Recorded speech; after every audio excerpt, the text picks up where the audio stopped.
Hello बच्चों, welcome back to our YouTube channel NEET JEE master class. तो बच्चों, कैसे चल रही है आपकी केमिस्ट्री की पढ़ाई? आई होप बहुत अच्छी चल रही होगी बच्चों। तो ये हमारी ऑर्गेनिक केमिस्ट्री क्लास 11th की एनसीईआरटी की सीरीज कंटिन्यू करते हुए मैं आपकी केमिस्ट्री एडुकेटर अनविका मैम फिर से एक नया लेक्चर आपके लिए लेकर आ चुकी हूँ बच्चों। तो निकाल लीजिए अपनी एनसीईआरटी बच्चों, एक हाइलाइटर या पेंसिल के साथ, क्योंकि आपको क्या करना है, जो जो चीजें मैं बताऊंगी आपको हाईलाइट करते जाना है। और अगर आपको जरूरत महसूस हो तो जो मैं यहाँ पे लिखती हूँ वो आप ऐड कर सकते हैं। वैसे इतनी ज्यादा जरूरत नहीं है, बिकॉज ये चैप्टर कंप्लीट होने के बाद ये जो मेरे रिटन नोट्स हैं और जो मेरी हाईलाइटेड एनसीईआरटी का चैप्टर है, वो सारी ही चीजें मैं कहाँ पर शेयर करने वाली हूँ बच्चों, मैं टेलीग्राम चैनल पर शेयर कर लूंगी। तो अगर आप ये वीडियो देख रहे हैं और अब तक आपने टेलीग्राम चैनल को सब्सक्राइब नहीं किया है तो आप जाके उसको ज्वाइन कर लेना है। क्या नाम है मैम चैनल का? तो नीट जेई मास्टर क्लास, ठीक है। तो वहां से आपको सारे नोट्स मिल जाएंगे। चलिए बच्चों, आज का अपन टॉपिक स्टार्ट करते हैं। आज का हमारा टॉपिक है बच्चों isomerism. So this is one of the best and important topic of the organic chemistry. Isomerism क्या होता है, इसका जो मतलब है इसके नाम में छुपा हुआ है बच्चों। तो इस वर्ड में आपको छुपा हुआ दिखाई देगा आइसोमर। अब आइसो वर्ड का क्या मतलब होता है? सेम। और MER मर वर्ड का क्या मतलब होता है बच्चों? यूनिट। तो मतलब कि आइसोमेरिज्म क्या है? तो ये कोई तो ऐसा प्रोसेस है जो कौन शो करेगा बच्चों? सेम यूनिट वाले कंपाउंड शो करेंगे। इसका क्या मतलब है? तो ये जो आइसोमेरिज्म है एक ऐसा प्रोसेस है, या अपन कह सकते हैं ये एक ऐसी प्रॉपर्टीज है जिसमें एक पर्टिकुलर कंपाउंड्स, अब एक पर्टिकुलर कंपाउंड है जिसका मॉलिक्यूलर फॉर्मूला कैसा होगा बच्चों? इसका मॉलिक्यूलर फॉर्मूला होगा same. Same molecular formula. Molecular formula क्या होता है? अगर यहाँ पे आप अटक रहे हैं तो बेटा आपको फिजिकल केमिस्ट्री वाला लेक्चर देखना स्टार्ट कर देना है, ठीक है। तो अब ऐसे कंपाउंड जिनका मॉलिक्यूलर फॉर्मूला तो सेम है बच्चों, पर उनकी जो प्रॉपर्टीज है वो क्या है? वो डिफरेंट है बच्चों। So the structure having same molecular formula with different properties are known as isomerism। आया बच्चों समझ में? एक रियल लाइफ एग्जांपल देती हूँ बच्चों, आपका एग्जांपल मैं देती हूँ, ठीक है। लेट्स से आपका नाम क्या है? मान लीजिए आपका नाम है बच्चों राहुल। तो ये जो राहुल है बच्चों, ये राहुल अपनी मम्मी के लिए क्या है? अपनी मम्मी का ये प्यारा बेटा है। और यही राहुल अपनी टीचर के लिए क्या है बेटा? हो सकता है ये अपनी टीचर के लिए क्या है? बेस्ट स्टूडेंट्स है। अपनी फ्रेंड के लिए क्या होगा बेटा? अपनी फ्रेंड के लिए हो सकता है ये क्या? Best friend. और किसी के लिए ये क्या हो सकता है बेटा? स्ट्रेंजर। तो राहुल तो सेम ही है ना, पर उसकी जो प्रॉपर्टीज है वो क्या है बच्चों? अलग अलग है। तो जैसे मैं अगर अपना एग्जांपल दूं तो मैं आपके लिए क्या हूँ? टीचर हूँ। अपने बच्चों के लिए क्या हूँ? मैं मदर हूँ। अपने भाइयों के लिए मैं क्या हूँ बच्चों? बहन हूँ। तो आइसोमेरिज्म ऐसा ही है कि हमारा स्ट्रक्चर तो सेम है, बट जगह जगह पर हमारी प्रॉपर्टीज क्या होती हैं बच्चों? अलग होती है, जिसको अपन आइसोमेरिज्म से कोरिलेट करके समझ लेते हैं। तो चलिए एनसीईआरटी की तरफ मैं आपको लेके जाती हूँ बच्चों। एनसीईआरटी में सबसे पहले आइसोमेरिज्म की डेफिनेशन पढ़ते हैं। So it is the phenomenon of existence of two or more compounds possessing the same molecular formula। मतलब इसमें हमें जो दो तीन कंपाउंड दिखेंगे ना बच्चों, उनका मॉलिक्यूलर फॉर्मूला तो सेम ही होगा, पर उनकी जो प्रॉपर्टीज हैं वो कैसी होंगी बच्चों? डिफरेंट प्रॉपर्टीज होंगी। और ऐसे कंपाउंड जो आइसोमेरिज्म शो करते हैं वी कॉल देम आइसोमर्स। चलिए फ्लो चार्ट से समझते हैं टाइप्स ऑफ आइसोमर्स। तो अब ये जो आइसोमेरिज्म है मेनली इसके दो टाइप हैं। पहला हो जाएगा हमारा बच्चों स्ट्रक्चरल आइसोमेरिज्म, और दूसरा हो जाएगा हमारा स्टीरियो आइसोमेरिज्म। अब ये जो स्टीरियो आइसोमेरिज्म है बच्चों, वो यहाँ पर इतना ज्यादा डिटेल में नहीं दिया गया है बच्चों। तो हमारा जो पूरा फोकस रहेगा समझने में, स्ट्रक्चरल आइसोमेरिज्म को समझना है। स्ट्रक्चरल आइसोमेरिज्म आपको नाम से पता चल रहा होगा कि ये जो आइसोमेरिज्म है, मतलब जो डिफरेंट इन प्रॉपर्टीज है वो किसकी वजह से होगी? वो होगी इनके स्ट्रक्चर की वजह से। तो अब स्ट्रक्चरल आइसोमेरिज्म अगेन 4 सब टाइप में डिवाइड है। एक अपना क्या है बच्चों, चेन आइसोमेरिज्म। दूसरा अपना क्या हो जाएगा, पोजीशन आइसोमेरिज्म। नेक्स्ट अपना क्या है, functional group isomerism. Functional group क्या है, प्रीवियस क्लास में मैंने बहुत डिटेल में एक्सप्लेन किया है। अगर नहीं देखा है आपने उस क्लास को तो पहले उसे देखेंगे। और लास्ट इसका टाइप क्या है बच्चों, लास्ट इसका टाइप है मेटामेरिज्म। यहां पर मैं आपको समझाती हूँ बच्चों, चेन आइसोमेरिज्म का क्या मतलब है। तो मान लीजिए एक मेरे पास कार्बन कंपाउंड है जिसमें कितने कार्बन है, तो लेट से उसमें 4 कार्बन है। ये 4 कार्बन को अपन स्ट्रेट चेन में लिख सकते हैं, ठीक है। या तो अपन इसको क्या कर सकते हैं, इसको मैं ऐसे और ऐसे लिख सकती हूँ। इसमें भी 4 ही कार्बन है बच्चों, है ना। तो चेन की लेंथ में क्या आ गया बच्चों, डिफरेंट आ गया। पोजीशन आइसोमेरिज्म का क्या मतलब है, तो पोजीशन आइसोमेरिज्म को हम समझते हैं, मान लीजिए मेरे पास 3 कार्बन कंपाउंड है, 4 कार्बन कंपाउंड है और यहाँ पर इसमें मिथाइल ग्रुप लगा हुआ है, या तो यहाँ पे कोई फंक्शनल ग्रुप लगा हुआ है। तो दूसरा अपन क्या कर सकते हैं कि सेम जो फंक्शनल ग्रुप है यहाँ पे सेकेंड कार्बन पर लगा हुआ है, ठीक है। अब मैं इसको क्या कर सकती हूँ, थर्ड कार्बन पर अगर ये इधर से तो थर्ड है पर इधर से सेकेंड हो जाएगा, तो एक और कार्बन ले लेते हैं अपन, ठीक है। तो इधर से ये सेकेंड है, अब मैं इसको थर्ड कार्बन पर लगा सकती हूँ। तो यहाँ पे क्या हो गया बच्चों, यहाँ पे जो मेरा सब्स्टिट्यूएंट मतलब अल्काइल ग्रुप और जो फंक्शनल ग्रुप अटैच है उसका क्या हो गया है, उसकी पोजीशन चेंज हो गई है। तो ऐसे आइसोमेरिज्म को कहा जाता है पोजीशन आइसोमेरिज्म।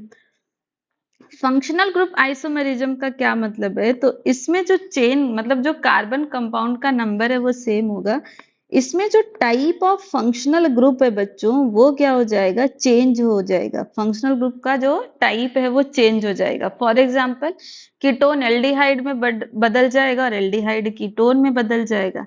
अब मेटामेरिज्म क्या होता है बच्चों, तो मेटामेरिज्म, मेटा से याद रखेंगे कि यहाँ पे कुछ तो बड़ा सा है। अब बड़ा सा क्या है, तो हमारे कार्बन कंपाउंड में जिसको हम बड़ा मानते हैं, ठीक है, वो हमारा क्या होता है बच्चों, वो हमारा होता है फंक्शनल ग्रुप। तो यहाँ पे क्या है, तो मान लीजिए इधर मेरा कीटोन है, ठीक है। अब इसके इधर कितने कार्बन है, तो 3 कार्बन है, और इसके इधर कितने कार्बन है, तो 1 कार्बन है, ठीक है। अब दूसरा अपन क्या कर सकते हैं बच्चों, यहाँ पे ये जो अपना कीटोन है मैं इसके पहले 2 कार्बन लगा सकती हूँ और इसके पहले 2 कार्बन लगा सकती हूँ। तो यहाँ पे क्या हुआ कि जो मेरा फंक्शनल ग्रुप है उसके साइड में जो कार्बन अटैच है उनका नंबर क्या हो जाएगा, चेंज हो जाएगा। जैसे इधर 3 इधर 1 तो इधर 2 2 अपन कर सकते हैं, सिंपल। तो इसको कहा जाता है मेटामेरिज्म। चलिए एनसीईआरटी से समझते हैं ये चारों टाइप अपन पहले। फर्स्ट है हमारा बच्चों चेन आइसोमेरिज्म। चेन आइसोमेरिज्म क्या है, डेफिनेशन पढ़ते हैं। सो व्हेन 2 और more compounds have similar molecular formula, बार बार आएगा भाई आइसोमेरिज्म मतलब मॉलिक्यूलर फॉर्मूला तो सेम ही होगा, अलग क्या होगा बस हमें उस पर याद रखना है। तो इसमें क्या हो जाएगा, डिफरेंट कार्बन स्केलेटन्स, है ना। कार्बन स्केलेटन, तो स्केलेटन में बायो में मत चले जाना बच्चों, स्केलेटन मतलब कार्बन चेन की लेंथ।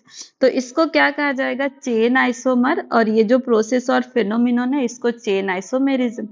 फॉर एग्जाम्पल C5H12 का अपन एग्जाम्पल ले लेते हैं बच्चों, दैट इज पेंटेन। तो पेंटेन का ये स्ट्रेट चेन है बच्चों।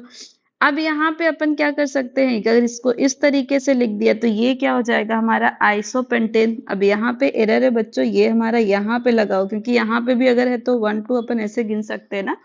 तो हमने पढ़ा हुआ है आइसो कब यूज करते हैं, जब ये सेकेंड कार्बन पे हमारा मिथाइल ग्रुप लगा हुआ होता है। तो ये आप थोड़ा सा ध्यान देंगे। नेक्स्ट, अब इसी स्ट्रक्चर को हम इस तरीके से लिख सकते हैं बेटा, नियो कब लगाते हैं, जब मेरा जो कार्बन है वो फर्दर 4 कार्बन से अटैच हो, तो ये नियो पेंटेन। तो इसका मॉलिक्यूलर फॉर्मूला तो सेम ही है, बस कार्बन चेन की लेंथ चेंज हो गई है। तो ये हमारा क्या हो गया, चेन आइसोमेरिज्म। एग्जाम्पल आपको ध्यान से करना है बच्चों, है ना, ताकि अगर आपको बोर्ड में पूछ लिया गया कि एक्सप्लेन करो ये टाइप का आइसोमेरिज्म विथ एग्जाम्पल, तो आपको एग्जाम्पल आने चाहिए। नेक्स्ट आ जाते हैं बच्चों पोजीशन आइसोमेरिज्म पे। पोजीशन आइसोमेरिज्म क्या है, तो ये ऐसा आइसोमेरिज्म है जिसमें जो सब्स्टिट्यूएंट है या तो जो फंक्शनल ग्रुप है, मतलब कार्बन चेन से जो अल्काइल ग्रुप और फंक्शनल ग्रुप अटैच है उनका क्या हो जाएगा, पोजीशन चेंज हो जाएगा, ठीक है। तो उनको पोजीशन आइसोमेरिज्म कहते हैं। फॉर एग्जाम्पल C3H8O का अपन एग्जाम्पल लेते हैं बच्चों, है ना। तो यहाँ पे हम देखेंगे कि फंक्शनल ग्रुप कहाँ पर लगा है, इस कार्बन पर लगा हुआ है, 1 2 3। तो ये हमारा क्या हो जाएगा, 3 कार्बन है तो प्रोपेन, पहले कार्बन पर अल्कोहल है तो प्रोपेन 1 ऑल हो जाएगा। अब नेक्स्ट अपन क्या कर सकते हैं बच्चा, ये जो हमारा अल्कोहल है, अगेन यहाँ पे एरर है बच्चों, इस अल्कोहल को हम सेकेंड कार्बन पर अगर लगा दें तो अभी भी कार्बन तो 3 ही है तो प्रोपेन पर, मेरा अल्कोहल किधर लगा हुआ है बच्चा, मेरा अल्कोहल अब लग गया है सेकेंड कार्बन पर, तो ये क्या हो गया, प्रोपेन 2 ऑल। तो यहाँ पे सिंपली क्या हुआ है, जो फंक्शनल ग्रुप है उसका पोजीशन क्या हुआ है, चेंज हो गया है।